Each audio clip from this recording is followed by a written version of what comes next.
بسم اللہ اولہ و آخرہ۔ سورہ بقرہ کے ترجمے اور مختصر تشریح کے اختتام کے بعد اب ہمیں مکی اور مدنی صورتوں کے اس پہلے گروپ میں جو دو جوڑے مدنی صورتوں کے ہیں ان میں سے پہلے جوڑے کی دوسری صورت کا مطالعہ کرنا ہے۔ یہ سورہ آل عمران ہے۔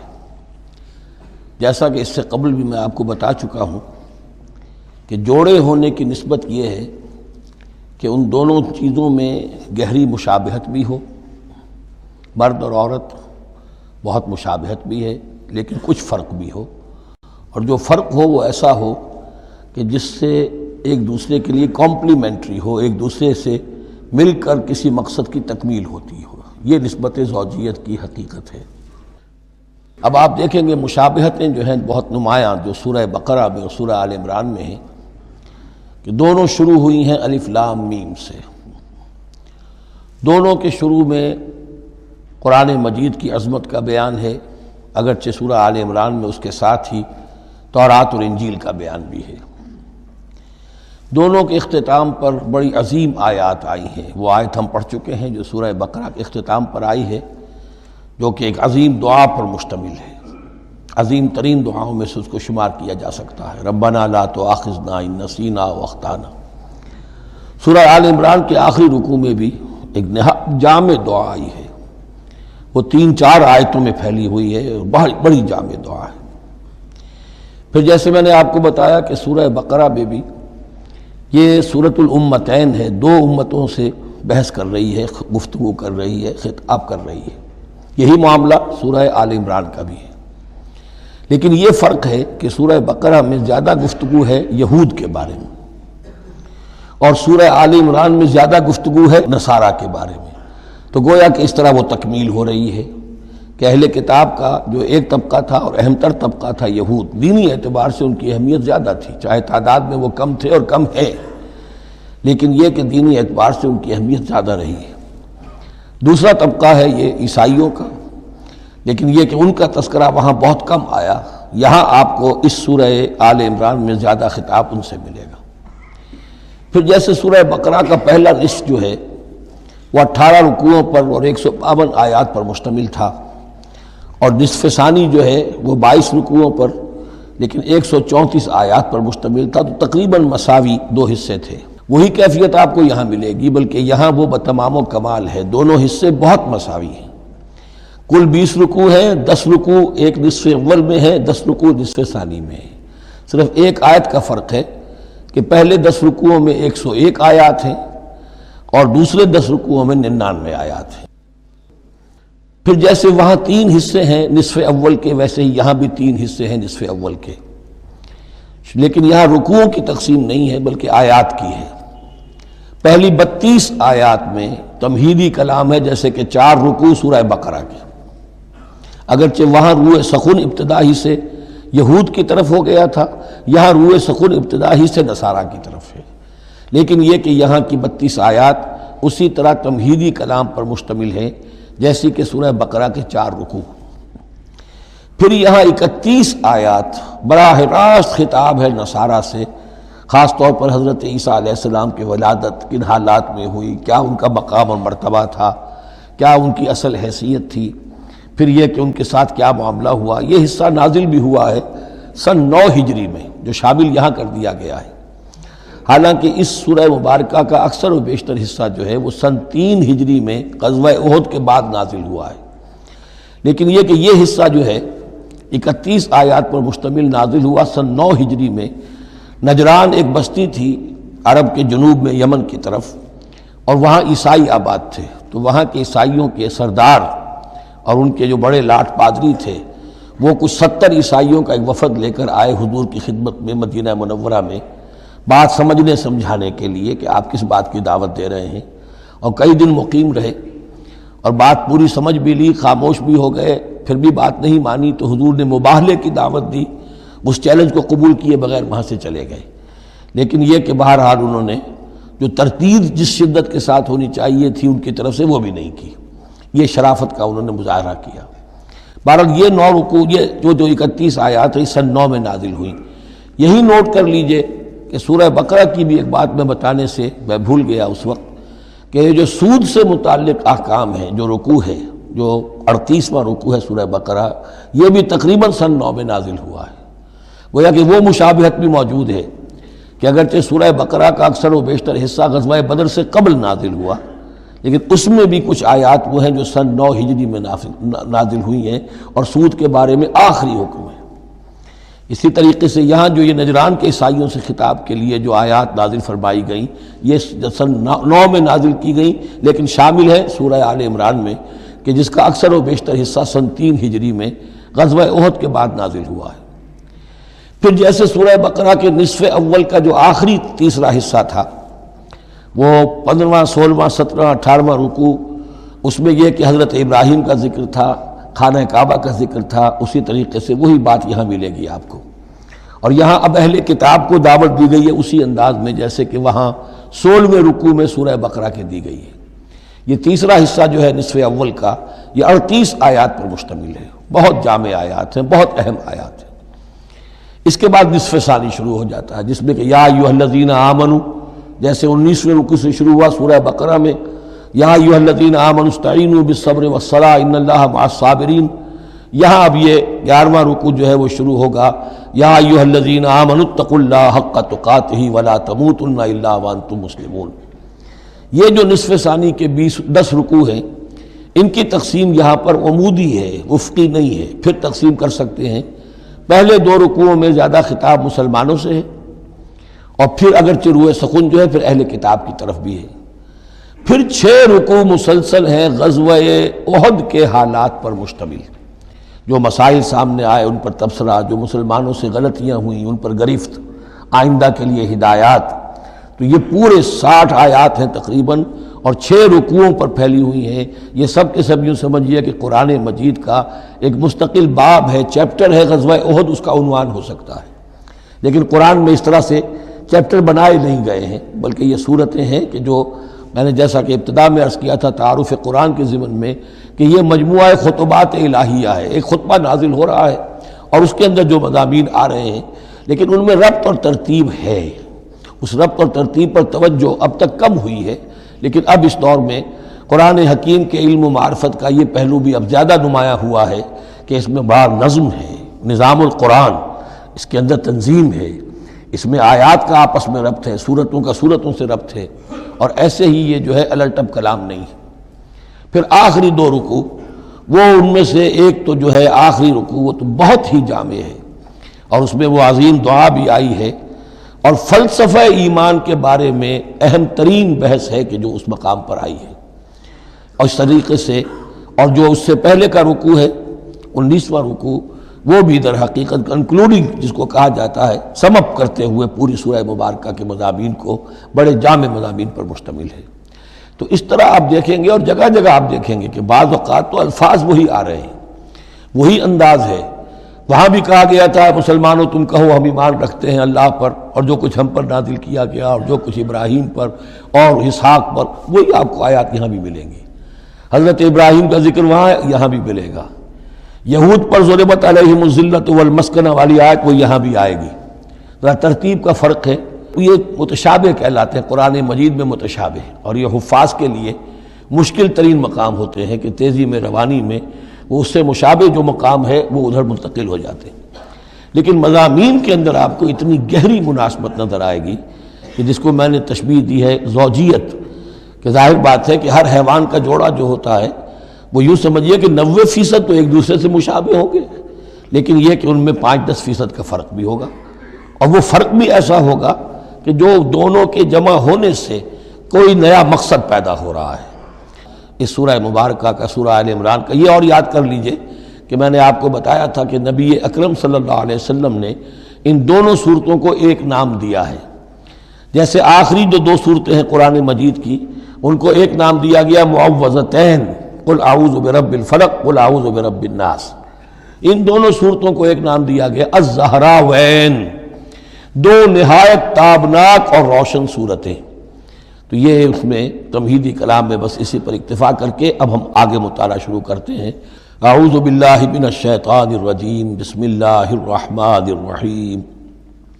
الف لام میم اللہ لا الہ الا هو الحی القیوم نزل علیک الکتاب بالحق مصدقا لما بین یدیہ وانزل التوراۃ والانجیل من قبل هدى للناس وانزل الفرقان ان الذین کفروا بآیات اللہ لهم عذاب شدید واللہ عزیز ذو انتقام صدق اللہ العظیم رب اشرح لی صدری ویسر لی امری واحلل عقدۃ من لسانی یفقہوا قولی اللہم ربنا الہمنا رشدنا واعذنا من شرور انفسنا اللہم ارنا الحق حقا وارزقنا اتباعہ وارنا الباطل باطلا وارزقنا اجتنابہ اللہم وفقنا لما تحب وترضى اللہم ربنا آنس وحشتنا فی قبورنا وارحمنا بالقرآن العظیم اللہم اجعلہ لنا اماما ونورا وہدا ورحمہ اللہم ذکرنا منہ ما نسینا وعلمنا منہ ما جہلنا وارزقنا تلاوتہ آناء اللیل وآناء النہار واجعلہ لنا حجتا یا رب العالمین آمین۔ الف لام میم یہ حروف مقطعات ہیں جن کے بارے میں اجمالی گفتگو سورہ بقرہ کے آغاز میں ہم کر چکے ہیں۔ اللہ لا الہ الا هو الحی القیوم یہ الفاظ آیت الکرسی کے آغاز میں سورہ بقرہ میں آ چکے ہیں۔ ایک بات نوٹ کر لیجئے کہ ایک حدیث میں آتا ہے کہ اللہ کا ایک اسم اعظم ہے کہ جس کے حوالے سے اگر کوئی چیز اللہ سے مانگی جائے تو وہ ضرور دیتا ہے، لیکن اس کو حضور نے بتایا نہیں کہ وہ اسم اعظم کون سا ہے۔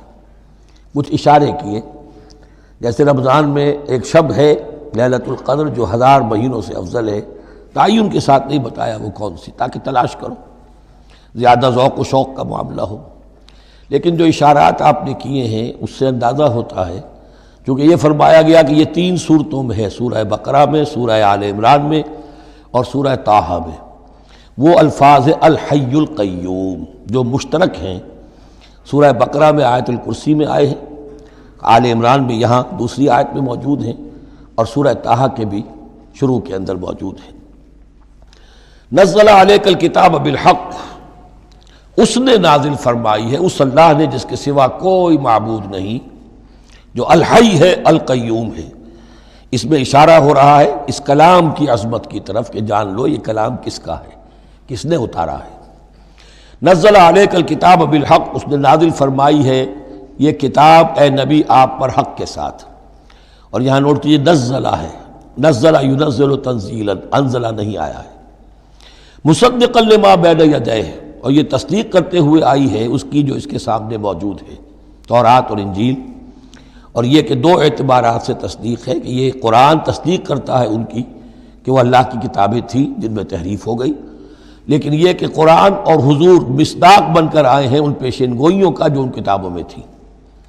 وَأَنزَلَ التَّوْرَاةَ وَالْإِنْجِيلَ مِنْ قَبْلُ هُدًى لِلنَّاسِ، اسی طرح اللہ نے اس سے پہلے لوگوں کی ہدایت کے لیے تورات اور انجیل نازل فرمائی تھی۔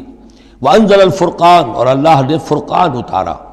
فرقان قرآن مجید کے لیے بھی ہے، فرقان تورات کے لیے بھی ہے، فرقان معجزات کے لیے بھی ہے۔ ہر وہ شے یوم الفرقان ہم سورہ انفال میں پڑھیں گے، غزوہ بدر کے دن کو کہا گیا، جو شے بالکل مبرہن کر دے، حق و باطل کے مابین امتیاز قائم کر دے، وہ فرقان ہے۔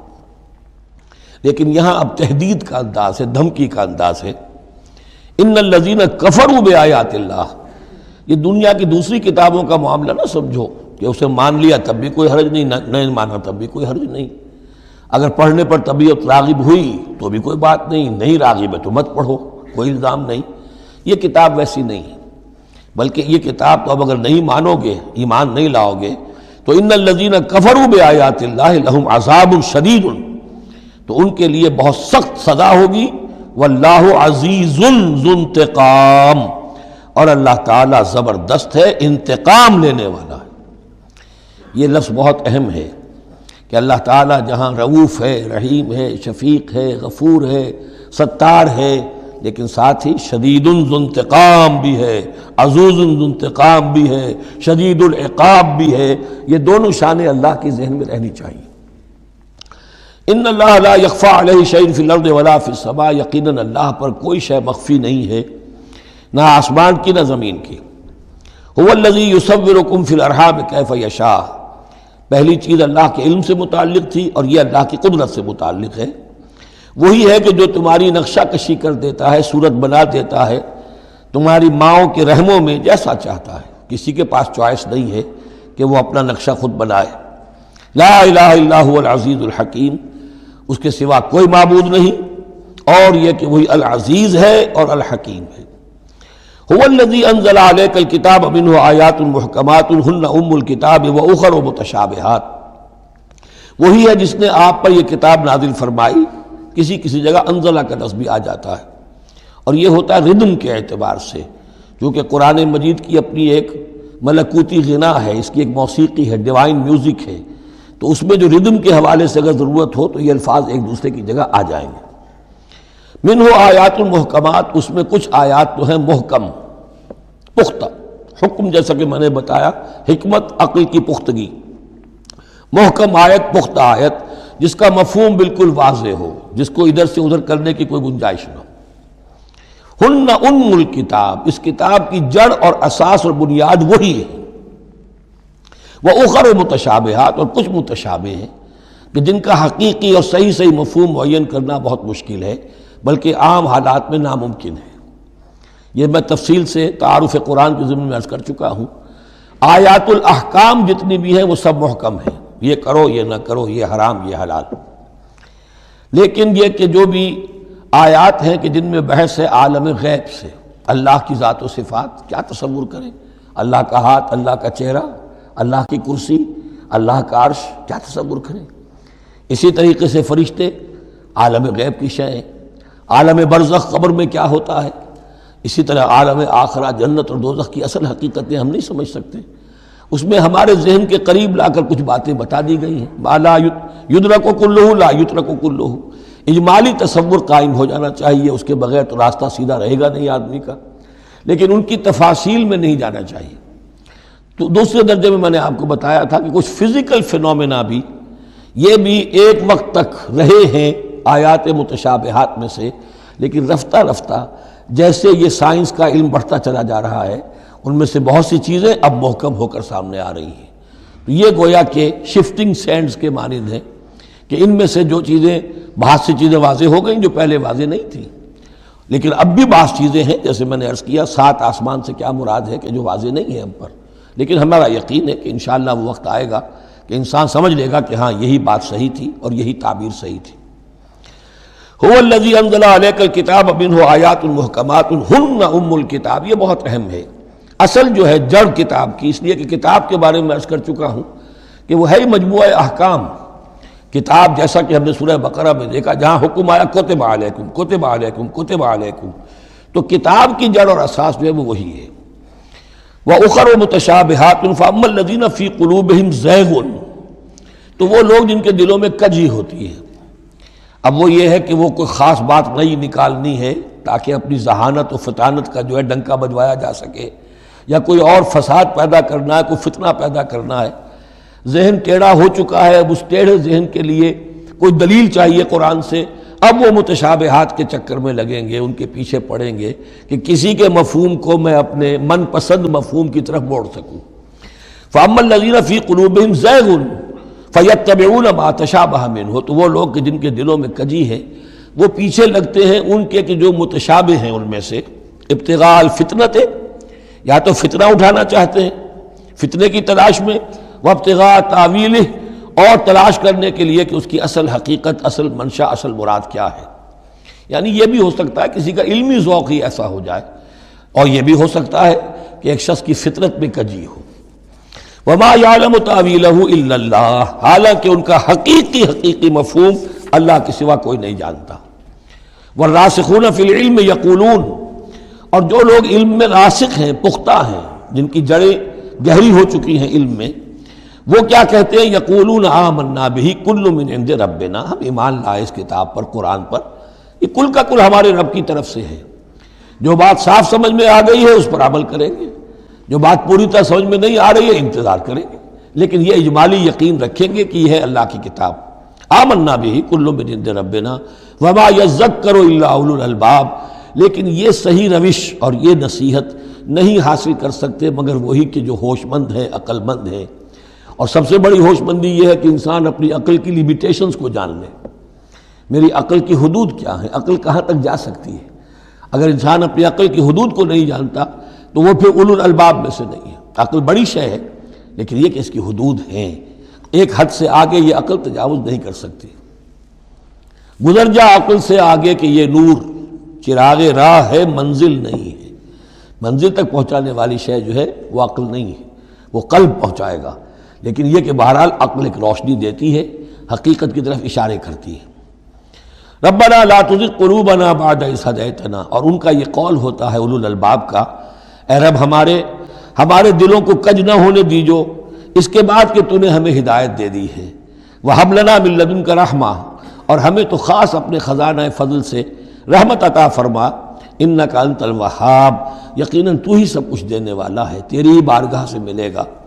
ربنا انک جامع الناس لیوم لا ریب فیہ، اے رب ہمارے یقیناً تو جمع کرنے والا ہے لوگوں کو اس دن جس دن میں کوئی شک نہیں ہے، قیامت کا دن، یوم القیامہ۔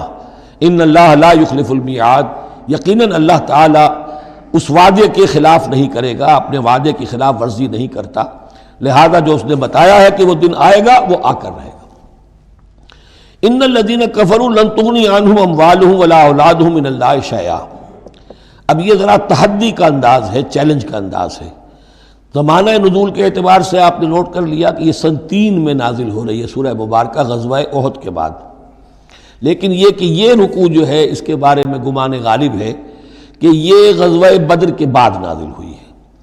غزوہ بدر جو ہے اس میں ایک طرف مسلمانوں کو بڑی زبردست فتح حاصل ہوئی تھی تو مسلمانوں کا مورال بہت بلند تھا، لیکن ایسی روایات بھی ملتی ہیں کہ جب مسلمان بدر سے کامیاب ہو کر، غازی بن کر، فتح یاب ہو کر واپس آئے تو جو یہودی قبیلے تھے مدینے کے، ان میں سے بعض لوگوں نے کہا کہ مسلمانوں اتنا نہ اتراؤ، یہ کچھ قریش کے ناتجربہ کار چھوکرے تھے جن سے تمہارا مقابلہ پیش آیا ہے، اگر ہم سے کبھی بات اس کا مقابلہ پیش آیا تو معلوم ہوگا، تب دن میں تارے نظر آئیں گے وغیرہ وغیرہ۔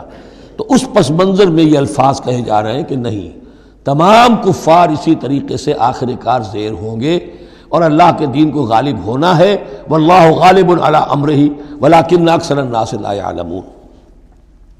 ان الذین کفروا لن تغنی عنہم اموالہم ولا اولادہم من اللہ شیئا، یقیناً جن لوگوں نے کفر کی روش اختیار کی ہرگز نہ بچا سکیں گے انہیں، نہ ان کے مال نہ ان کی اولاد اللہ سے کچھ بھی۔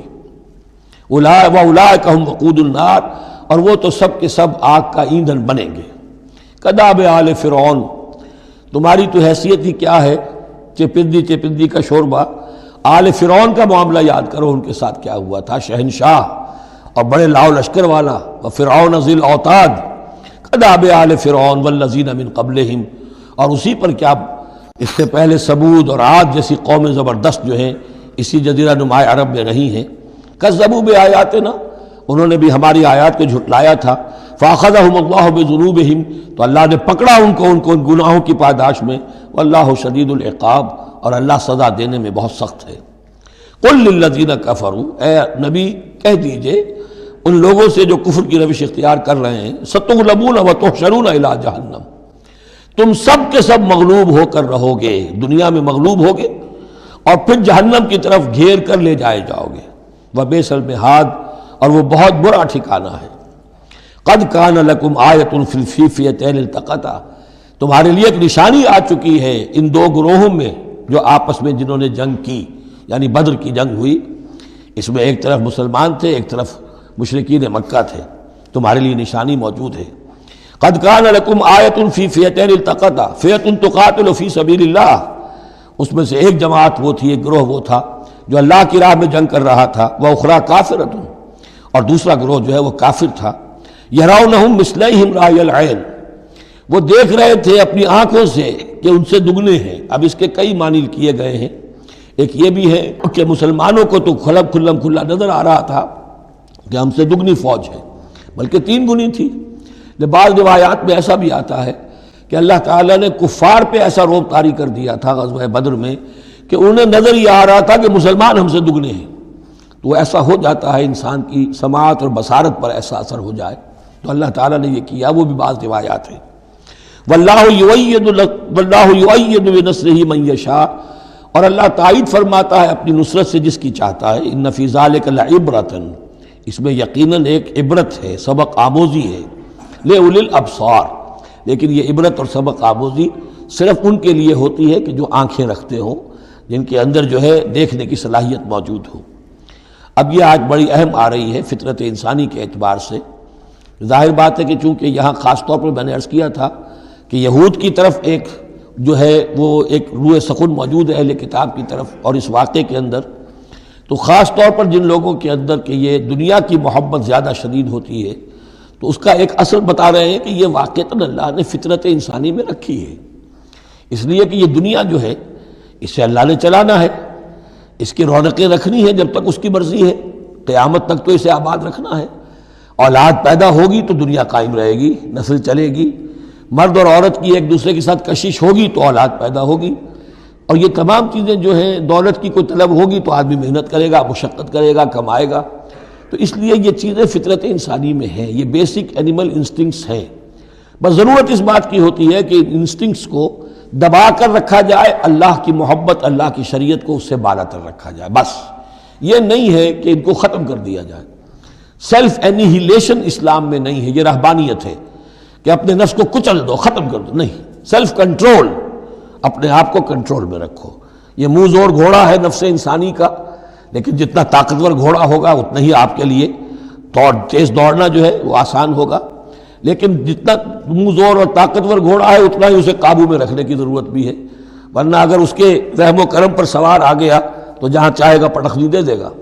تو اس اعتبار سے سیلف کنٹرول ہو، گھوڑا پورا قابو میں ہو۔ البتہ یہ ہے کہ سیلف کو، اپنے نفس کو، اس کو کچل ڈالنا، سیلف اینیہیلیشن، یہ اسلام میں نہیں۔ زین للناس حب الشہوات من النساء، مزین کر دی گئی ہے لوگوں کے لیے ایک تو محبت جو ہے، شہوت کی محبت خواتین کے بارے میں۔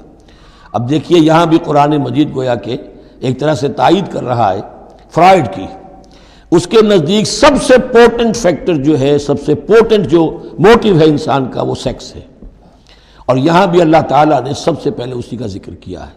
اگرچہ میرے نزدیک ضروری نہیں ہے، اس لیے کہ دوسری جگہوں پر پیٹ جو ہے، معاشی ضرورت یہ اس سے بھی سخت ہو جاتی ہے، لیکن یہ کہ واقعتاً یہ حضور نے بھی فرمایا ہے صلی اللہ علیہ وسلم، ما ترکت بعدی فتنۃ اضر علی الرجال من النساء، میرے بعد اب مردوں کے لیے عورتوں کے فتنے سے بڑا فتنہ اور کوئی نہیں ہے۔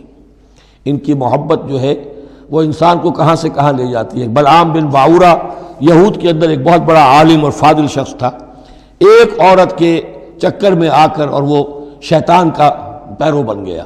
وہ قصہ آئے گا سورہ اعراف کے اندر۔ تو واقعہ یہ ہے، لیکن ایک فطرت کے اندر ہے تو صحیح، محبت تو ہے۔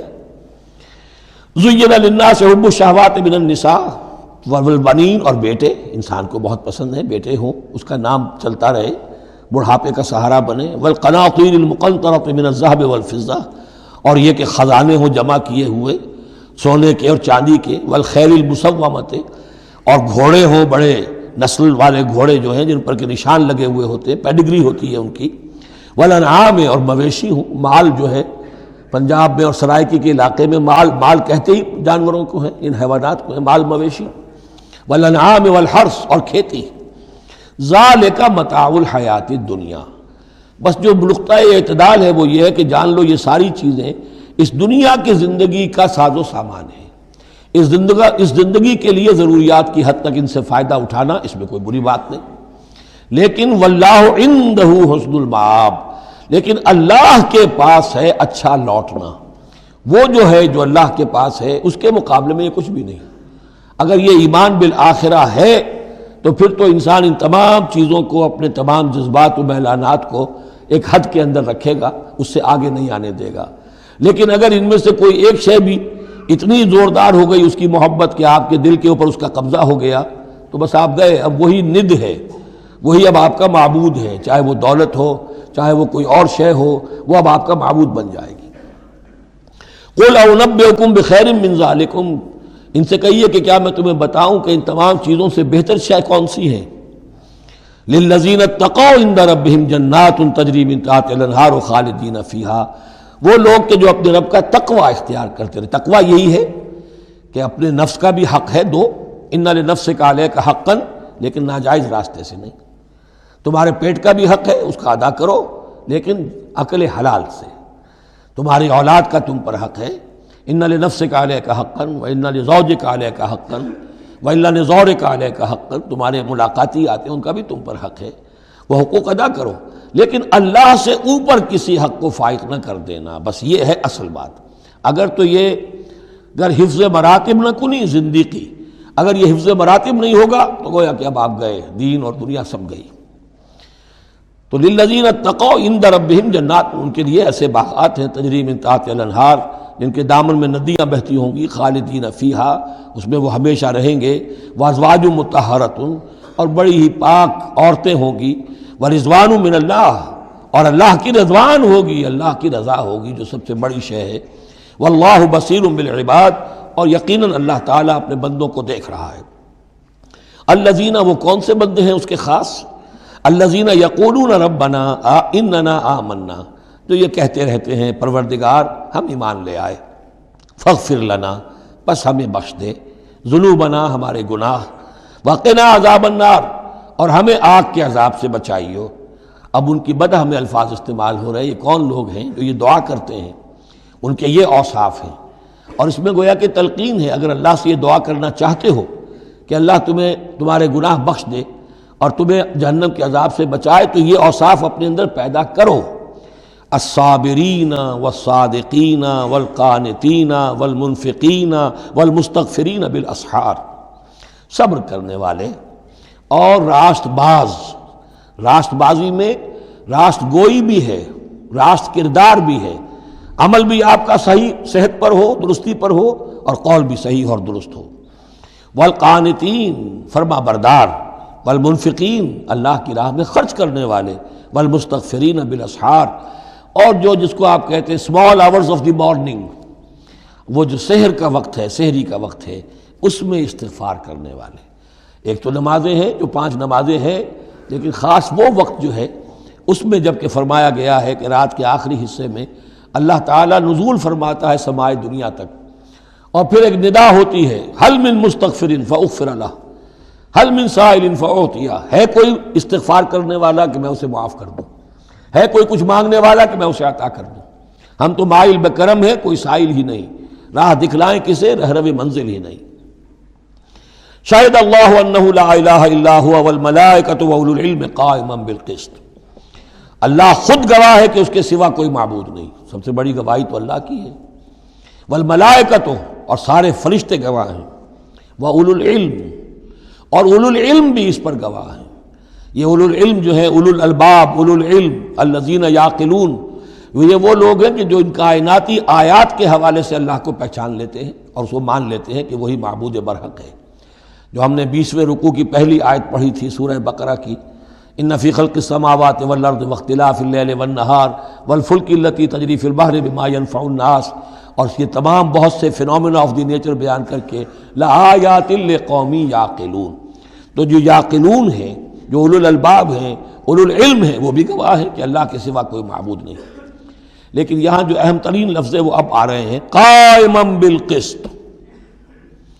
وہ قسط اور عدل کا قائم کرنے والا ہے. وہ جو میں نے کل عرض کیا تھا کہ ہم بھی سمجھتے ہیں کہ اللہ عدل قائم کرتا ہے اور عدل کرے گا. البتہ یہ کہ اہل سنت کے نزدیک یہ کہنا جو ہے سوء ادب ہے کہ اللہ پر عدل کرنا واجب ہے. اللہ پر کسی شے کا وجوب نہیں، لیکن اللہ کو عدل پسند ہے. اللہ کو واللہ یحب المقسطین، اللہ خود بھی عدل فرمائے گا. لا الہ الا هو العزیز الحکیم، اس کے سوا کوئی معبود نہیں ہے، وہ زبردست ہے، کمال حکمت والا. ان الدین عند اللہ الاسلام، دین تو اللہ کے نزدیک پسندیدہ اور اللہ تعالیٰ کے ہاں منظور شدہ دین ایک ہی ہے، وہ الاسلام ہے. یہ صورت اس اعتبار سے، اور یہ بھی سورہ بقرہ اور سورہ آل عمران کے حوالے سے آپ سمجھ لیجئے، سورہ بقرہ میں ایمان پر زیادہ زور ہے. آمن الرسول بما انزل الیہ من ربہ، ایمانیات، شروع میں بھی ایمانیات، درمیان میں آیا بر میں ایمانیات. اس سورہ مبارکہ میں اسلام پر زیادہ زور ہے. اب ان دونوں میں بھی ایک نسبت ہے خاص جس کو بے تفصیل میں جانے کا موقع نہیں ہے. ان الدین عند اللہ الاسلام، آگے چل کر آیت آئے گی وَمَن يَبْتَغِ غَيْرَ الْإِسْلَامِ دِينًا فَلَن يُقْبَلَ مِنْهُ، اگر کوئی شخص اسلام کے سوا کسی دین کو قبول کرے گا وہ اس کی جانب اللہ کے ہاں منظور نہیں ہوگا۔ وَمَا اخْتَلَفَ الَّذِينَ أُوتُوا الْكِتَابَ إِلَّا مِن بَعْدِ مَا جَاءَهُمُ الْعِلْمُ بَغْيًا بَيْنَهُمْ، یہ اسلام ہمیشہ سے چلا آ رہا ہے، حضرت آدم سے اسلام چلا آ رہا ہے۔ یہ وہی آیات جو تھی آیت الاختلاف، اس کا گویا کہ خلاصہ آ گیا۔ اور جن لوگوں نے اختلاف کیا ہے، یہ پگڈنڈیاں نکالی ہیں، غلط راستوں پر مڑ گئے ہیں، تو یہ اس کے بعد کہ ان کے پاس علم آ چکا تھا، اور اصل سبب بغیم بینہم، ضدم ضدہ، دی ارج ٹو ڈومینیٹ۔ ومن یکفر بآیات اللہ، اور جو کوئی اللہ کی آیات کا انکار کرتا ہے، فإن اللہ سریع الحساب، تو اللہ تعالیٰ کو حساب لیتے دیر نہیں لگے گی، وہ بڑی تیزی کے ساتھ حساب لے لے گا۔ فإن حاجوک، پھر اے نبی اگر یہ آپ سے محاجہ کرتے ہیں، حجت بازی کرتے ہیں، دلیل بازی کرتے ہیں، مناظرے کرتے ہیں، فقل، تو آپ تو آخری بات کہہ دیجئے دو ٹوک، فقل اسلمت وجہی للہ ومن اتبعنی، دیکھو بھائی میں نے تو اپنا چہرہ اللہ کے سامنے جھکا دیا ہے، اور انہوں نے بھی جو میرا اتباع کر رہے ہیں، ہم نے ایک راستہ اختیار کر لیا، لکم دینکم ولی دین، ہمارا یہ راستہ، تم جدھر جانا چاہتے ہو جاؤ، جس پگڈنڈی پر مڑنا چاہتے ہو چلے جاؤ، جس کھائی میں گرنا چاہتے ہو جاؤ، دفع ہو جاؤ۔ فقل اسلمت وجہی للہ ومن اتبعنی وقل للذین اوتوا الکتاب والامیین، اور اے نبی کہہ دیجئے ان دونوں سے، ان سے بھی کہ جنہیں کتاب دی گئی تھی پہلے، یعنی یہود اور نصارہ، والامیین، اور ان سے بھی کہہ دیجئے کہ جو مشرکین عرب ہیں ابھی بقی عرب میں، تم بھی اسلام لاتے ہو یا نہیں، تابع ہوتے ہو کہ نہیں، اللہ کے سپرد اپنے آپ کو کرتے ہو کہ نہیں۔ فَإِنْ أَسْلَمُوا فَقَدِ اهْتَدَوْا، اگر وہ بھی اسی طریقے سے اسلام لے آئیں تو ہدایت پر ہو جائیں گے۔ وَإِنْ تَوَلَّوْا فَإِنَّمَا عَلَيْكَ الْبَلَاغُ، پھر اگر وہ رخ پھیر لیں، منہ موڑ لیں، تو اے نبی آپ پر کوئی ذمہ داری نہیں ہے سوائے پہنچا دینے کی۔ اعلیٰ کو یہاں پھر پہچان، انما علیک البلاغ، آپ کے ذمے ہے پہنچا دینا، آپ نے ہمارا پیغام پہنچا دیا، ہماری دعوت ان تک پہنچا دی، ہماری آیات انہیں پڑھ کر سنا دی، اب آگے چوائس ان کا ہے، آپ پر ذمہ داری نہیں ہے کہ یہ لوگ ایمان کیوں نہیں لائے۔ وَلَا تُسْأَلُوا عَنْ أَصْحَابِ الْجَحِيمِ، یہ سورہ بقرہ میں ہم پڑھائے ہیں۔ وَاللَّهُ بَصِيرٌ بِالْعِبَادِ، باقی اللہ تعالیٰ اپنے بندوں کو دیکھ رہا ہے، وہ ان سے حساب کتاب کر لے گا، وہ معاملہ اس کا ان سے نبٹ لے گا، آپ کے ذمے جو فرض تھا آپ اس فرض کو ادا کرتے رہیے۔ ان الذین یکفرون بآیات اللہ ویقتلون النبیین بغیر حق، یقیناً وہ لوگ جو اللہ کی آیات کا کفر کرتے ہیں اور انبیاء کو قتل کرتے رہے ہیں ناحق، ویقتلون الذین یامرون بالقسط من الناس، اور قتل کرتے رہے ہیں یا قتل کرتے ہیں ان لوگوں کو انسانوں میں سے جو عدل کا حکم دیتے ہیں، اس لیے کہ انصاف کی بات تو پسند نہیں ہوتی کسی کو، سچی بات الحق مر، تو بہت سے مواقع پر ایسا ہوتا ہے کہ حق گوئی کی پاداش میں کوئی حق گو انسان جو ہے اسے اپنی جان سے ہاتھ دھونے پڑتے ہیں۔ تو یہاں پھر دیکھیے قسط کا معاملہ آیا ہے، عدل، اللہ قائم بالقسط ہے، اور اللہ کے محبوب بندے وہی ہیں کہ جو انبیاء کے علاوہ وہ لوگ کہ جو عدل کا حکم دیں، انصاف کا ڈنکا بجانے کی کوشش کریں۔ تو فرمایا وَيَقْتُلُونَ الَّذِينَ يَأْمُرُونَ بِالْقِسْطِ مِنَ النَّاسِ، تو ایسے لوگ جنہیں کہ جو کہ ایسے لوگوں کو قتل کریں، فَبَشِّرْهُمْ بِعَذَابٍ أَلِيمٍ، تو اے نبی انہیں بشارت سنا دیجئے دردناک عذاب کی۔ اس میں ایک طنز ہے، بشارت، عذاب کی بشارت، یہ طنزیہ کلام ہے۔ اولئک الذین حبطت اعمالہم فی الدنیا والآخرہ، یہ وہ لوگ ہیں کہ جن کے تمام اعمال دنیا اور آخرت میں حبط ہو گئے۔ قریش کو یہ زوم تھا کہ ہم خادم کعبہ ہیں اور ہمارے پاس جو ہے یہ لوگ آتے ہیں، حج کرتے ہیں، ہم ان کی دعوت کرتے ہیں، کھانا کھلاتے ہیں، پانی پلاتے ہیں، سقایا ہے، تو ہماری اتنی خدمتیں ہیں، اللہ تعالیٰ کے ہاں جو ہے ہمیں بہرحال ان خدمتوں کے حساب میں ہمیں بخش دیا جائے گا۔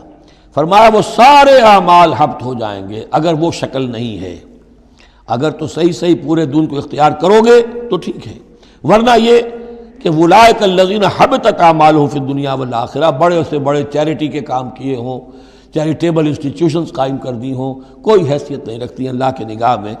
وما لہم من ناصرین، اور ان کا پھر کوئی مددگار نہیں ہوگا۔ الم تر الی الذین اوتوا نصیبا من الکتاب، کیا تم نے غور نہیں کیا ان لوگوں کی حالت پر جنہیں کتاب کا ایک حصہ دیا گیا تھا؟ اوتو مجہول کا صیغہ، یہ جیسا کہ میں نے عرض کیا جہاں کوئی مذمت کا پہلو ہوتا ہے تو اس میں یہ مجہول کا صیغہ آتا ہے۔ جنہیں کتاب کا ایک حصہ دیا گیا تھا یدعون الی کتاب اللہ لیحکم بینہم، اب انہیں بلایا جاتا ہے اللہ کی کتاب کی طرف کہ وہ ان کے مابین فیصلہ کرے. ثم یتولی فریق منہم وہم معرضون، پھر ان میں سے ایک گروہ جو ہے پیٹھ موڑ لیتا ہے اعراض کرتے ہوئے، یعنی یہ کہ مانتے بھی ہیں کتاب کو لیکن اس کے فیصلے کو تسلیم کرنے کے لیے تیار نہیں. ذالک بانہم قالوا لن تمسنا النار الا ایاما معدودات، یہ مضمون آ چکا ہے سورہ بقرہ میں. یہ کیوں ڈھٹائی ہو رہی ہے؟ جو مانتے بھی ہیں اور پھر عمل نہیں کر رہے. انہیں بتایا جاتا تم اس کتاب پر ایمان رکھتے ہو، اس میں یہ لکھا ہے یہ سود حرام ہے، کیا کر رہے ہو، یہ شے حرام ہے، کس کام میں لگے ہوئے ہو؟ لیکن نہیں، کیوں اڑ جاتا ہے انسان؟ اس کی تشخیص کر دی. ذالک بانہم قالوا، یہ اس وجہ سے ہے کہ انہوں نے یہ عقیدہ گھڑ لیا ہے کہ لن تمسنا النار الا ایاما معدودات، ہمیں تو چھو ہی نہیں سکتی آگ جہنم کی مگر گنتی کے چند دن. جب یہ عقیدہ ہے تو پھر کاہے کو انسان دنیا کا نقصان برداشت کرے؟ بابر میں عیش کوش کے عالم دوبارہ نیست، حلال سے حرام سے جائز سے ناجائز سے جو بھی عیش حاصل کیا جا سکتا کرنا چاہیے، بخش تو دیا ہی جانا ہے. یہ عقیدہ ہے کہ جو در حقیقت ایمان بالآخرت کی نفی کر دیتا ہے. وَغَرَّهُمْ فِي دِينِهِمْ مَا كَانُوا يَفْتَرُونَ، اور انہیں دھوکے میں مبتلا کر دیا ہے ان کے دین نے، ان چیزوں نے دین کے معاملے میں دھوکے میں ڈال دیا جو انہوں نے افترا کر لیے، گھڑ لیے. اللہ نے تو کوئی ضمانت نہیں دی تھی، نہ لاؤ تورات لاؤ انجیل لاؤ، کہیں ضمانت نہیں ہے. یہ تو تمہارا من گھڑت عقیدہ ہے اور اسی کی وجہ سے دین کے اندر تم اب بد دین یا بے دین ہو گئے ہو. فَكَيْفَ إِذَا جَمَعْنَاهُمْ لِيَوْمٍ لَا رَيْبَ فِيهِ، تو کیا حال ہوگا اس دن. اس وقت تو یہ بڑھ چڑھ کر باتیں بنا رہے ہیں، زبان درازیاں کر رہے ہیں. کیا ہوگا اس دن جب کہ ہم انہیں جمع کریں گے لِيَوْمٍ لَا رَيْبَ فِيهِ، اس دن جس دن کے بارے میں کوئی شک نہیں. وَوُفِّيَتْ كُلُّ نَفْسٍ مَا كَسَبَتْ، اور پھر ہر ذی نفس کو، ہر جان کو، ہر انسان کو پورا دے دیا جائے گا جو کچھ اس نے کمائی کی ہوگی. وَهُمْ لَا يُظْلَمُونَ، اور ان پر کوئی زیادتی نہیں ہوگی. اب اس کے بعد پھر ایک بڑی عظیم دعا آ رہی ہے. اس سورہ مبارکہ میں دعائیں بہت ہیں، یہ بھی بہت عظیم دعا ہے اور یہ تو باقاعدہ تلقین کر کے کہا گیا ہے. کہیں تو ایسا ہوتا ہے لوگ ایسے دعا کرتے ہیں. یہاں ہے قل اللہم مالک الملک، کہو اے اللہ جو تمام بادشاہت کا مالک ہے، مالک الملک ہے، کل ملک اس کے اختیار میں ہے. تؤتی الملک من تشاء، تو حکومت اور اختیار دیتا ہے جس کو چاہتا ہے. وتنزع الملک ممن تشاء، اور سلطنت چھین لیتا ہے جس سے چاہتا ہے. وتعز من تشاء، اور تو عزت دیتا ہے جس کو چاہتا ہے. وتذل من تشاء، اور تو ذلیل کر دیتا ہے جس کو چاہے. بیدک الخیر، تیرے ہاتھ میں سب خوبی ہے. اس کے دونوں معنی ہیں، کل خیر خوبی تیرے ہاتھ میں ہے، دوسرے تیرے ہاتھ میں خیر ہی خیر ہے. بسا اوقات انسان جسے اپنے لیے شر سمجھ بیٹھتا ہے وہ بھی اس کے لیے خیر ہوتا ہے. آسان تحبوا شیئا وہو شر لکم وآسان تکرہوا شیئا وہو خیر لکم. انک علی کل شیء قدیر، یقیناً تو ہر چیز پر قادر ہے. تولج اللیل فی النہار، تو رات کو لے آتا ہے دن میں پرو کر. وتولج النہار فی اللیل، اور پھر دن کو نکال لاتا ہے رات میں سے پرو کر. وتخرج الحی من المیت، اور تو نکالتا ہے زندہ کو مردہ سے. وتخرج المیت من الحی، اور تو نکالتا ہے مردہ کو زندہ سے. اس کی بہترین مثال مرغی اور انڈا. مرغی میں جان نہیں ہے لیکن اسی میں سے چوزہ برآمد ہوتا ہے، زندہ ہے، اور وہ مرغی جو ہے وہی انڈا دے رہی ہے. تو گویا کہ اللہ تعالیٰ کے ہاں وہ چیز چل رہی ہے. تخرج الحی من المیت وتخرج المیت من الحی وترزق من تشاء بغیر حساب، اور تو دیتا ہے جس کو چاہتا ہے بے حد و حساب. لا يتخذ المؤمنون الکافرین اولیاء من دون المؤمنین، اہل ایمان نہ بنائیں اپنے دوست کافروں کو. اولیاء ایسا دوست جو قلبی دوست ہو، جو رازدار بھی ہو جاتے ہیں، پشت پناہ بھی ایک دوسرے کے سمجھے جاتے ہیں. یہ تعلق کفار کے ساتھ اختیار کرنے کی اجازت نہیں ہے. ایک اچھا رویہ ہو، ظاہری مدارات ہوں، آپ ان سے اچھے کلچر طریقے پر بات کریں، تہذیب کے ساتھ، یہ اور بات ہے. لیکن دلی محبت، قلبی رشتہ، جذباتی تعلق، ان کی ایک ایسے باہمی مدد کا ایک رشتہ قائم کر لینا، پشت پناہ ہونے کا رشتہ بنا لینا، اس کی اجازت نہیں ہے. لا يتخذ المؤمنون الکافرین اولیاء من دون المؤمنین، اہل ایمان کو چھوڑ کر ان کے ساتھ یہ رشتہ قائم کرنا اللہ کو پسند نہیں. ومن یفعل ذلک فلیس من اللہ فی شیء، اور جو کوئی بھی یہ حرکت کرے گا پھر اس کا اللہ کے ہاں کوئی مقام نہیں ہوگا، کوئی رشتہ اللہ کا پھر اس کے ساتھ نہیں رہے گا۔ اللہ کے دشمنوں کے ساتھ تمہاری دوستی ہے تو ظاہر بات ہے کہ پھر اللہ کے ساتھ تمہارا کوئی تعلق نہیں رہا۔ الا ان تتقوا منہم تقا، سوائے یہ کہ تم ان سے بچاؤ کرنا چاہو، بچاؤ کے لیے بعض اوقات ایسے حالات ہوتے ہیں کہ کھلے مقابلے کا بھی موقع نہیں ہے، تو آپ طرح دے رہے ہیں، آپ وقت جو ہے یو آر بائنگ ٹائم، تو اس میں کوئی ظاہری خاطر مدارات کا مسئلہ بھی ہو جائے تو کوئی حرج نہیں ہے، لیکن یہ کہ مستقل واقعی قلبی محبت قائم کر لینا یہ جائز نہیں ہے۔ ویسے یہ کہ اسی پھر آیت کے اسی الفاظ کو ہمارے ہاں اہل تشیع نے تقیہ کی جڑ بنا دیا ہے، لیکن انہوں نے اسے پہنچا دیا اس حد تک کہ جھوٹ بھی بولو، اپنے عقائد بھی چھپا لو، اور اس کے لیے دلیل یہاں سے لاتے ہیں، لیکن یہ بالکل ایک دوسری شکل ہے کہ یہ صرف ایک ظاہری مدارات کی حد تک، ایک حد تک، یہ نہیں کہ آپ جھوٹ بولنے پر آ جائیں اور آپ ایک چیز کو چھپانے پر آ جائیں، بس یہ ہے کہ آپ اس وقت تک جیسے ہم پڑھ چکے ہیں سورہ بقرہ میں کہ اگرچہ یہ یہودی جو ہیں ان کے دلوں کے اندر آگ بھری ہوئی ہے تمہارے خلاف، لیکن یہ فصفحوا فاعفوا واصفحوا، ابھی ذرا درگزر کرتے رہو، ابھی فوری طور پر ان کے ساتھ جو ہے معاملہ کوئی مقابلے وغیرہ کا شروع کرنا مناسب نہیں ہے۔ اس حد تک مصلحت بینی تو صحیح ہے، لیکن یہ نہیں کہ جھوٹ بولا جائے معاذ اللہ۔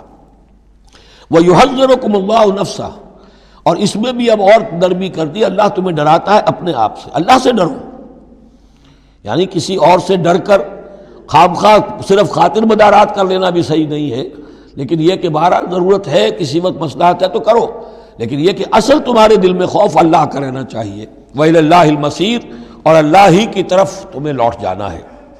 قُلْ إِن تُخْفُوا مَا فِي صُدُورِكُمْ وَتُبْدُوهُ يَعْلَمُ اللَّهُ، یہ پھر وہی آیت آ گئی ہے جو سورہ بقرہ کے آخر میں آئی تھی، لِلَّهِ مَا فِي السَّمَاوَاتِ وَمَا فِي الْأَرْضِ وَإِن تُبْدُوا مَا فِي أَنفُسِكُمْ أَوْ تُخْفُوهُ يُحَاسِبْكُم بِهِ اللَّهُ، یہاں فرمایا قُلْ إِن تُخْفُوا مَا فِي صُدُورِكُمْ، کہہ دیجئے کہ اگر تم چھپاؤ جو کچھ کہ تمہارے سینوں میں ہے، او تبدوہ، یا تم اسے ظاہر کر دو، یعلمہ اللہ، اللہ تعالیٰ اس کو جانتا ہے۔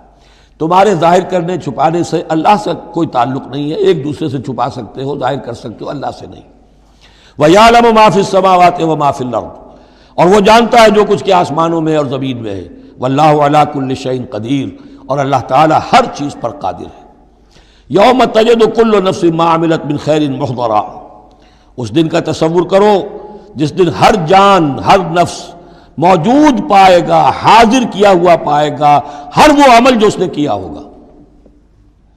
فمن یعمل مثقال ذرۃ خیرا یرہ ومن یعمل مثقال ذرۃ شرا یرہ، یوم تجد کل نفس ما عملت من خیر محضرا وما عملت من سوء، جو نیکی کی ہوگی اسے بھی موجود پائے گا اور جو بدی کمائی ہوگی وہ بھی موجود پائے گا۔ تود لو ان بینہا وبینہ امدا بعیدا، اور ہر جان یہ چاہے گی، ہر انسان یہ چاہے گا کہ کاش میرے اور میرے اعمال نامے کے درمیان بڑا فاصلہ آ جائے، میں اسے دیکھوں بھی نہ، میری نگاہ بھی اس پر نہ پڑے۔ وَيُحَذِّرُكُمُ اللَّهُ نَفْسَهُ، اور اللہ ڈرا رہا ہے تمہیں اپنے آپ سے، یعنی تقویٰ رکھنا ہے تو اس کا کرو، ڈرنا ہے تو اس سے ڈرو، خوف کھانا ہے تو اس سے کھاؤ۔ وَاللَّهُ رَءُوفٌ بِالْعِبَادِ، اور اللہ تعالیٰ اپنے بندوں کے حق میں بہت شفیق ہے، یعنی یہ وارننگز جو اسی لیے دے رہا ہے کہ تمہاری عاقبت برباد نہ ہو، بار بار سمجھا رہا ہے۔ قُلْ إِن كُنتُمْ تُحِبُّونَ اللَّهَ، یہ آیت بہت معروف بھی ہے، مسلمانوں کو پسند بھی ہے، ہمارے ہاں جو وعظ ہوتے ہیں، تقاریر ہوتی ہیں تو اس کے اندر بہت کثرت سے کوٹ ہوتی ہے۔ قُلْ إِن كُنتُمْ تُحِبُّونَ اللَّهَ فَاتَّبِعُونِي يُحْبِبْكُمُ اللَّهُ، اے نبی کہہ دیجئے کہ اگر تم لوگ چاہتے ہو کہ اللہ سے محبت کرو، اگر تم اللہ سے محبت کرتے ہو فَاتَّبِعُونِی، تو میری پیروی کرو، میرا اتباع کرو۔ یحببکم اللہ، اللہ تم سے محبت کرے گا، وَیغفر لکم ذنوبکم، اور تمہارے گناہ بخش دے گا، وَاللہ غفور الرحیم، اور اللہ غفور الرحیم ہے۔ قُلْ اطیعوا اللہ والرسول، کہہ دیجئے اطاعت کرو اللہ کی اور اس کے رسول کی، فَإِن تولوا فَإِنَّ اللَّهَ لَا يُحِبُّ الْكَافِرِينَ، اور اگر وہ پیٹھ موڑ لیں تو اللہ کو ایسے کافر پسند نہیں ہے۔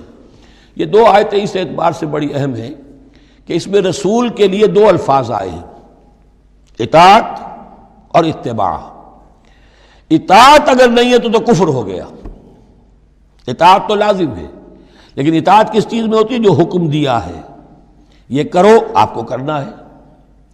اتباع اس سے اوپر کی شے ہے، انسان خود تلاش کرے حضور کیا کرتے تھے، اور چاہے آپ نے نہیں فرمایا کہ یہ کرو، لیکن آپ ان کی پیروی کر رہے ہیں، یہ گویا کہ دائرہ وسیع ہو گیا۔ جس سے محبت ہوتی ہے اس کا انسان جو ہے اس کی ہر طرح سے اس کے ساتھ ایک مناسبت پیدا کرنا چاہتا ہے، کیسا لباس اس کا ہے ویسا ہی لباس اپنا بنائے، کیا چیزیں اس کو پسند ہیں کھانے میں وہی چیزیں خود بھی کھائے اور پسند کرے۔ تو یہ چیزیں جس کا حکم نہیں ہے، جیسے کہ ایک صحابی کا واقعہ آتا ہے کہ وہ ایک مرتبہ آئے اور انہوں نے اس وقت یہ دیکھا، ایک ہی مرتبہ آئے ہوں گے کہیں باہر سے بدو صحابی، کہ حضور کے کرتے کے بٹن لگے ہوئے نہیں تھے۔ انہوں نے ساری عمر پھر اپنے کرتے کے بٹن نہیں لگائے، حضور نے حکم تو نہیں دیا تھا، دیکھا یہ کہ محمد اس شان میں تھے اس وقت، تو پھر اس کے بعد اسی کو لازم کر لیا۔ اس اتباع میں یہ بات بھی آ جائے گی کہ اگرچہ دین کے کچھ تقاضے ایسے ہیں کہ جس درجے میں محمد الرسول اللہ صلی اللہ علیہ وسلم نے ان کو پورا کیا، اس درجے میں پورا کرنا کسی انسان کے بس میں نہیں ہے، پھر بھی اس کی کوشش کرتے رہنا یہ اتباع کا تقاضا ہے۔ مثلا حضور نے کوئی مکان نہیں بنایا، حضور نے کوئی جائیداد نہیں بنائی، حضور نے جیسے ہی وحی کا آغاز ہوا کوئی دنیاوی کام نہیں کیا، کوئی تجارت نہیں کی، ایک ایک لمحہ اپنی توانائی کی ایک رمق وہ لگا دی کس کام کے لیے؟ اللہ کے دین کی دعوت اور اللہ کے دین کی اقامت، اس کو قائم کرنے کے لیے۔ اب سب کے لیے تو اس مقام تک تو پہنچنا مشکل ہے، لیکن یہ کہ آئیڈیل یہ رہے، اسی کی طرف انسان چلنے کی کوشش کرتا رہے، میکسیمم جتنا بھی اپنا وقت فارغ کرے، اپنے وسائل فارغ کرے اور لگائے اس کام کے اندر، تو اتباع کا جو ہے کم سے کم تقاضا اس وقت پورا ہوگا۔ ہاں جو حکم دے دیا گیا یہ حلال ہے، یہ حرام ہے، یہ فرض ہے، یہ واجب ہے، اس کا تو اگر معاملہ اس کی پیروی نہیں ہو رہی تو پھر تو وہ کفر ہے، لیکن اتباع اگر آپ کر رہے ہیں تو اتباع جو ہے وہ پھر اللہ کا محبوب بن جانا ہے۔ اگر تم اللہ سے محبت کرتے ہو تو میرا اتباع کرو، میری پیروی کرو، دیکھو میں کیا کر رہا ہوں، میرے کیا شب و روز ہے، کن کاموں میں میری توانائیاں لگ رہی ہیں، کیا دلچسپیاں ہیں میری دنیا کے اندر، ان چیزوں کے اندر تم میری پیروی کرو۔ فاتبعونی یحببکم اللہ، تم اللہ کے محب نہیں محبوب بن جاؤ گے۔ واللہ غفور الرحیم، اور اللہ غفور الرحیم ہے۔ باقی دوسرا درجہ جو نچلا ہے، قل اطیعوا اللہ والرسول، اطاعت تو اللہ اور اس کے رسول کی کرنی ہی کرنی ہے۔ فإن تولوا، اور اگر اس اطاعت سے بھی موڑے، فإن اللہ لا يحب الکافرین، تو اللہ کو ایسے کافر تو پسند نہیں ہے، کیونکہ پھر اطاعت رسول کا انکار تو کفر ہو گیا۔ یہاں وہ پہلا حصہ جو ہے نصف اول کا ثلث اول، یعنی نصف اول جو ہے سورہ مبارکہ کا، میں نے عرض کیا تھا کہ اس میں پہلی آیات 32 ہیں، جنرل ہیں، تمہیدی ہیں، دین کے بڑے جو گہرے اصول ہیں وہ ہیں، دعائیں تلقین کی گئی ہیں، محکمات اور متشابہات کا فرق واضح کیا گیا ہے۔ لیکن اب دوسرے حصے میں سارا خطاب جو ہے وہ براہ راست عیسائیوں سے ہے، اور انہیں بتانا یہ ہے کہ حضرت عیسیٰ کو جو تم نے معبود بنا لیا، یا تو تثلیث کی شکل دے دی ٹرینٹی، یا گاڈ انکارنیٹ بنا دیا۔ تثلیثیں بھی دو طرح کی رہی ہیں، اللہ بھی اور مریم بھی اور عیسیٰ بھی، اور دوسری تثلیث جو ہے جو اب دنیا میں عام ہے وہ ہے اللہ اور روح القدس اور حضرت عیسیٰ۔ تو یہ جو تثلیثیں تم نے ایجاد کر لی ان کی کوئی بنیاد نہیں ہے، یہ تمہاری کج روی ہے، تم نے غلط شکل اختیار کی ہے۔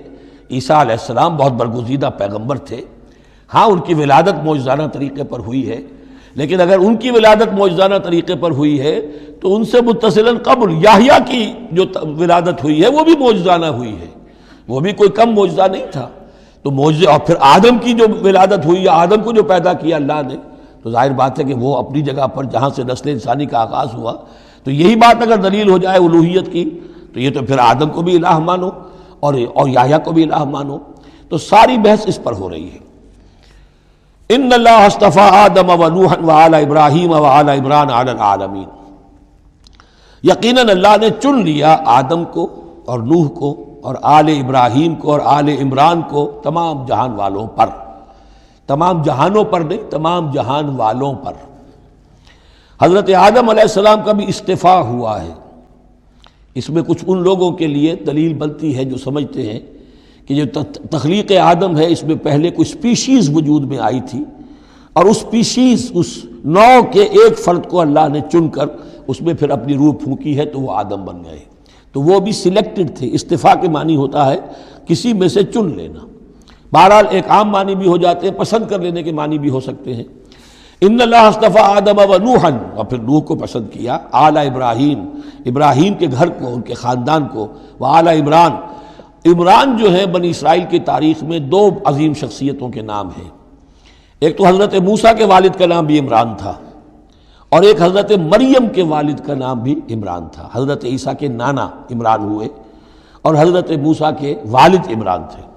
یہاں پہ غالباً حضرت موسیٰ کے والد مراد ہیں، لیکن چونکہ آگے سارا معاملہ حضرت مریم کا آ رہا ہے تو شاید عین ممکن ہے کہ یہاں پر اشارہ ان کے نانا کی طرف ہو۔ ذریۃ بعضھا من بعض، اور یہ سب جو ہے ایک دوسرے کی نسل سے ہیں، ایک دوسرے کی اولاد سے ہیں۔ نوح حضرت آدم کی اولاد سے ہیں، ابراہیم حضرت نوح کی اولاد سے ہیں، پھر ان کے پورا خاندان بنی اسماعیل بنی اسرائیل یہ ان کی اولاد میں سے ہیں۔ واللہ سمیع علیم، اللہ سمیع اور علیم ہے۔ اس قالت امرأۃ عمران رب انی نذرت لک ما فی بطنی محررا فتقبل منی۔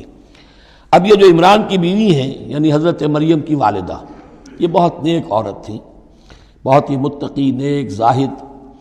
ان کو حمل ہوا تو انہوں نے پروردگار سے ایک منت مانی، نظر مانی، رب انی نذرت لک ما فی بطنی، جو میرے پیٹ میں جو بھی بچہ اے اللہ تو پیدا فرما رہا ہے میں تیری ہی نظر کرتی ہوں، یعنی دنیاوی کوئی ذمہ داریوں کا بوجھ اس پر نہیں ہم ڈالیں گے، اور ہیکل کی خدمت کے لیے، دین کی خدمت کے لیے، تورات کی خدمت کے لیے اس کو وقف کر دیں گے، ہم اپنا بھی کوئی بوجھ ان پر نہیں ڈالیں گے، اس توقع میں کہ اللہ بیٹا عطا کرے گا۔ محررن کے مطلب ہے اسے آزاد کر دیں گے، تحریر آزاد کر دینا حر سے، کہ کوئی ذمہ داری اس پر نہیں ہوگی، اسے ہم خالص کر دیں گے تیرے دین کی خدمت کے لیے اور ہیکل کی خدمت کے لیے۔ فتقبل منی، تو اے اللہ میری اس نظر کو تو قبول فرما لے، شرف قبول عطا فرما۔ انک انت السمیع العلیم، یقیناً تو سب کچھ سننے والا اور سب کچھ جاننے والا ہے۔ فلما وضعتها قالت رب انی وضعتها انثی، اب جب وضع حمل ہوا تو پھر اس نے کہا اے اللہ یہ تو میں ایک بیٹی جن گئی ہوں، یعنی میری تو یہاں بیٹی ہو گئی ہے، میں تو امید میں تھی کہ بیٹا آئے گا تو اس کو جو ہے میں وقف کر دوں گی۔ اس وقت تک ہیکل کے خادموں میں کسی خاتون کو، لڑکی کو قبول نہیں کیا جاتا تھا۔ واللہ عالم بما وضعت، اللہ فرما رہا ہے کہ اللہ بہتر جانتا تھا کہ کیا اس نے جنا ہے، اسے کیا پتا کیسی بیٹی جنی ہے۔ ولیس الذکر کالانثی، اور کہاں ہوگا کوئی بیٹا اس بیٹی جیسا۔ اس کے دونوں معنی کیے گئے، ایک تو ایسا کہ یہ گویا کہ قول مانا جائے حضرت مریم کی والدہ کا کہ لڑکا تو لڑکی کی طرح نہیں ہوتا، اب لڑکا ہوتا تو میں اسے خدمت کے لیے وقف کر دیتی، یہ تو لڑکی ہو گئی۔ اور ایک یہ بھی ہے کہ اللہ کی طرف سے اس کو مانا جائے واللہ عالم بما وضعت ولیس الذکر کالانثی، کوئی بیٹا ایسا ہو ہی نہیں سکتا جیسی بیٹی تمہیں دی ہے۔ وَإِنِّي سَمَّيْتُهَا مریم، اور وہی اب ان کا کلام شروع ہوا ان کی والدہ کا، مریم کی، میں نے اس کا نام مریم رکھا ہے۔ وَإِنِّي أُعِيذُهَا بِكَ، اور اے اللہ میں اسے تیری پناہ میں دیتی ہوں، وَذُرِّيَّتَهَا، اور جو بھی اس کی اولاد ہو، نسل ہو، اس کو بھی تیری پناہ میں دیتی ہوں، مِنَ الشیطان الرجیم، مردود شیطان کے حملے سے، کہ اللہ ان کو، مریم کو بھی اور اس کی آنے والی اولاد کو بھی تو بہت ہی اپنی حفاظت میں رکھیو، شیطان سے بچائیو۔ فتقبلها ربها بقبول حسن، تو قبول فرما لیا انہیں، یعنی حضرت مریم علیہ السلام کو ان کے رب نے بڑی ہی عمدگی کے ساتھ، قبول حسن، شرف قبول عطا فرمایا بڑی ہی خوبصورت انداز میں۔ وانبتها نباتا حسنا، اور ان کی پرورش کی بہت ہی عمدہ طریقے پر، بہت اعلیٰ طریقے پر۔ وکفلها زکریا، اور ان کو کفالت میں دے دیا، تربیت میں دے دیا حضرت زکریا کے۔ یہ حضرت زکریا جو ہیں یہ خالو تھے حضرت عیسیٰ علیہ السلام کے، حضرت مریم کے خالو، تو ہم ان کی تحویل میں، اور وہ اس وقت کے چیف کاہن تھے، chief priest of the temple, ہیکل سلیمانی کے وہی نبی بھی تھے، اور وہی وہاں کے سب سے بڑے جو ہیں، جو آج کل ہم سمجھتے ہیں مجاور وغیرہ، تو وہ مقام ان کا کاہنوں کا ہوتا تھا۔ وَكَفَّلَهَا زَكَرِيَّا كُلَّمَا دَخَلَ عَلَيْهَا زَكَرِيَّا الْمِحْرَابَ، جب کبھی بھی زکریا ان کے پاس جاتے تھے محراب میں، وجد عندها رزقا، وہ دیکھتے تھے محراب حجروں کی شکل کے اندر جو جیسے بنے ہوتے ہیں مسجدوں کے ساتھ، تو ایسے ایک حجرہ ان کو دے دیا گیا کہ یہ اللہ کے لیے نظر کی گئی ہیں اور ان کو قبول کر لیا گیا ہے، تو اب ان کے لیے یہاں پر یہ حجرہ ہے، اس میں وہ رہتی ہیں۔ لیکن جب بھی وہ حجرے میں جاتے تھے تو دیکھتے تھے ان کے پاس کھانا، میوے رکھے ہیں بغیر موسم کے، اور بعض لوگوں کی رائے یہ بھی ہے کہ یہاں سے مراد مادی کھانا نہیں ہے بلکہ علم و حکمت، کہ جب حضرت زکریا ان سے بات کرتے تھے تو یہ کہ انہیں حیران رہ جاتے تھے کہ اس لڑکی کو یہ اس قدر حکمت کہاں سے مل گئی، اتنی معرفت کہاں اس کو حاصل ہوئی۔ قال یا مریم انا لک ھذا، وہ پوچھتے اے مریم یہ تمہیں کہاں سے چیزیں ملتی ہیں، یہ کھانے کہاں سے آ جاتے ہیں، یہ بے موسمی پھل کہاں سے آ جاتے ہیں، یا یہ علم و حکمت کی باتیں تمہیں کیسے معلوم ہوتی ہیں؟ قالت هو من عند اللہ، تو وہ کہتی تھیں یہ سب اللہ کی طرف سے ہے، اس کا فضل ہے، اس کا کرم ہے۔ ان اللہ یرزق من یشاء بغیر حساب، یقیناً اللہ تعالیٰ جس کو چاہتا بغیر حساب عطا کرتا ہے۔ ہنالک دعا زکریا ربہ، ہنالک یہ بالکل اس طرح سے دیر اینڈ دین، جب یہ مشاہدہ ہوا حضرت زکریا کو تو انہوں نے بھی ایک دعا کی اپنے پروردگار سے۔ ہنالک دعا زکریا ربہ رب قال رب ہب لی من لدنک ذریۃ طیبہ، اے اللہ مجھے بھی بڑی کوئی پاکیزہ اولاد عطا کر دے۔ بہت بوڑھے ہو چکے تھے، ان کی اہلیہ جو ہیں وہ بھی بہت بوڑھی ہو چکی تھی، ضعیفہ تھی، اور ساری عمر بانجھ رہی تھی، لاولد تھے۔ یہ ساری تفصیل پھر سورہ مریم کے اندر مزید کھل کر آئے گی، اس لیے کہ یہی مضامین وہاں بیان ہوئے تھے مکی دور میں، جب کہ ہجرت حبشہ کے لیے مسلمان گئے تھے تو وہاں جا کر سورہ مریم کی آیات جو ہیں وہ پھر حضرت عبداللہ ابن جعفر نے پڑھ کر سنائی تھی۔ اس مناسبت سے یہ مضامین آپ کو سورہ مریم میں بھی ملیں گے۔ ساری عمر بوڑھے رہے اور بے اولاد رہے، لیکن اب وہ ایک دبی ہوئی خواہش، چنگاری، وہ بھڑک اٹھی، اے اللہ اس بچی کو تو یہ کچھ دے سکتا ہے تو تیری قدرت ہے مجھے بھی ذریۃ طیبہ، پاکیزہ اولاد عطا فرما۔ انک سمیع الدعاء، یقیناً تو دعا کا سننے والا ہے۔ فنادت الملائکۃ، تو فرشتوں نے انہیں پکار کر کہا، ندا کی، وہو قائم یصلی فی المحراب، اور وہ کھڑے ہوئے نماز پڑھ رہے تھے اپنی محراب میں، ان کا بھی حجرہ تھا۔ ان اللہ یبشرک بیحییٰ، اللہ تعالیٰ تمہیں بشارت دیتا ہے زکریا یحییٰ کی، مصدقا بکلمۃ من اللہ، جو تصدیق کرے گا ایک ایسے شخص کی جو اللہ کا خاص کلمہ ہوگا، یعنی حضرت عیسیٰ، کلمۃ منہ، یہ بعد میں باتیں آئیں گی، وسیداً، اور سردار ہوگا، وحسوراً، اور تجرد کی زندگی گزارے گا، ونبیا من الصالحین، اور نبی ہوگا صالحین میں سے۔ یہاں نوٹ کر لیجئے کہ آخری مدح کا لفظ جو حضرت یحییٰ کے لیے آیا ہے وہ نبی ہے، نبیا من الصالحین۔ قال رب انا یکون لی غلام، ابھی خود دعا کر رہے تھے لیکن غالباً اس کی بڑی توثیق چاہ رہے ہیں اللہ سے، ری ایشورنس۔ کہا پروردگار میرے ہاں کیسے بیٹا ہو جائے گا، وقد بلغنی الکبر، جبکہ میں انتہائی بوڑھا ہو چکا ہوں، وامرأتی عاقر، اور میری بیوی جو ہے بانجھ رہی ہے۔ قال کذلک اللہ یفعل ما یشاء، تو انہوں نے کہا کہ اللہ نے فرمایا کہ اللہ کرتا ہے اسی طرح، یا فرشتوں نے جواب دیا جو چاہتا ہے کرتا ہے، اسے اسباب کی احتیاج نہیں ہے، اسباب اس کے محتاج ہیں، اللہ اسباب کا محتاج نہیں ہے۔ قال رب اجعل لی آیہ، انہوں نے عرض کیا پروردگار میرے لیے کوئی نشانی مقرر کر دے، مجھے معلوم ہو جائے کہ واقعی ایسا ہونا ہے اور واقعی یہ کلام جو میں سن رہا ہوں تیری طرف سے ہے۔ قال آیتک الا تکلم الناس ثلاثۃ ایام الا رمزا، اللہ نے فرمایا کہ اب نشانی یہ ہے تمہارے لیے کہ اب 3 دن تک تم لوگوں سے گفتگو نہیں کر سکو گے سوائے اشارے کنائے کے، یعنی قوت گویائی سلب ہو گئی ان کی، اب وہ بول نہیں سکتے تھے 3 دن تک۔ وَاذْكُرْ رَبَّكَ كَثِيرًا، اپنے دل میں اپنے رب کو یاد کرتے رہو کثرت کے ساتھ۔ وَسَبِّحْ بِالْعَشِيِّ وَالْإِبْكَارِ، اور تسبیح کیا کرو شام کے وقت بھی اور صبح کے وقت بھی۔ وَإِذْ قَالَتِ الْمَلَائِكَةُ يَا مَرْيَمُ إِنَّ اللَّهَ اصْطَفَاكِ، اب دیکھیے یہ حضرت زکریا اور حضرت یحییٰ کا قصہ آ گیا کہ بانجھ بوڑھی عورت کے بطن سے شدید ضعیفی کی عمر میں حضرت زکریا کو اللہ نے یحییٰ جیسا بیٹا دے دیا، تو کیا یہ عام قانون کے مطابق ہے؟ یہ بھی تو معجزہ تھا۔ اسی طریقے سے اس سے ذرا بڑھ کر ایک معجزہ ہے کہ جو حضرت مسیح کا ہے کہ وہاں باپ کا معاملہ نہیں ہے۔ فرمایا وَإِذْ قَالَتِ الْمَلَائِكَةُ يَا مَرْيَمُ، اور یاد کرو جب کہ کہا فرشتوں نے اے مریم، إِنَّ اللَّهَ اصْطَفَاكِ وَطَهَّرَكِ وَاصْطَفَاكِ عَلَى نِسَاءِ الْعَالَمِينَ، یقیناً اللہ نے تمہیں چن لیا ہے اور تمہیں خوب پاک کر دیا ہے اور تمہیں چن لیا ہے تمام جہان کی خواتین پر۔ یا مریم اقنتی لربک، اے مریم اب اپنے رب کی فرما برداری کرتی رہو، واسجدی اور سجدہ کیا کرو، ورکعی مع الراکعین اور جھکنے والوں کے ساتھ جھکتی رہا کرو، نماز باجماعت کے اندر شریک ہو جایا کرو۔ ذالک من انباء الغیب نوحی الیک، اور یہ غیب کی خبروں میں سے ہے جو اے محمد ہم آپ کو وحی کر رہے ہیں۔ وما کنت لدیہم، آپ تو ان کے پاس موجود نہیں تھے، اذ یلقون اقلامہم ایہم یکفل مریم، جبکہ وہ اپنے قلم پھینک رہے تھے یہ طے کرنے کے لیے کہ ان میں سے کون ہوگا کہ جو مریم کا کفیل ہوگا، کس کی تربیت میں زیر نگرانی، یعنی اور بھی وہاں پریسٹ تھے، کاہن اور بھی تھے، ان سب میں سے ہر ایک چاہتا تھا کہ یہ بچی جو ہے میری تحویل میں ہو، میں تربیت کروں، جسے اللہ کے نام پر جو ہے اس طرح وقف کر دیا گیا ہے۔